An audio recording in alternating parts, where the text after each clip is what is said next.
เชิญร่วมงานบุญมโหฬารส่งเสริมการอ่านนครหลวงเวียงจันทร์ครั้งที่ 3 ที่จะจัดขึ้นในระหว่างวันที่ 11-15 มีนาปี 2020 นี้ที่ศูนย์การค้าลาวไอเต็กซึ่งภายในงานท่านจะได้พบกับปึ้มอ่านหลายกว่า1 ล้านหัวจากห้านขายปึ้มทั้งภายในและต่างประเทศเข้าร่วมกิจกรรมเฉลิมฉลองวันแม่หญิงสากลในหัวข้อแม่ผู้มีบุญคุณพร้อมรับปึ้มคนละหัวในงานฟรีนอกนั้นยังมีกิจกรรมสนทนาหลากหลายหัวข้อและกิจกรรมการแข่งขันภายใต้หัวข้อแม่ผู้มีบุญคุณบ่ว่าจะเป็นการแข่งขันเขียนบทความเรื่องสั้นบทกาพกลการแข่งขันแต้มรูปการประกวดภาพถ่ายการแข่งขันร้องเพลง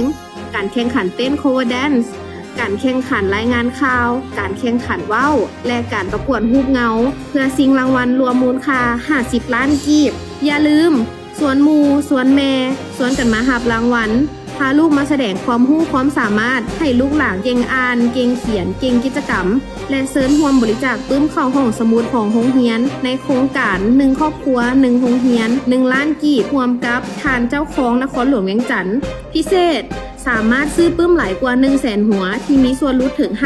50% อย่าลืมอย่าพลาดแล้วพบกันที่งานบุญมโหฬารส่งเสริมการอ่านนครหลวงเวียงจันทร์ครั้งที่ 3 ในระหว่างวันที่ 11-15 มีนาปี 2020 ที่ศูนย์การค้าลาวไอเต็ก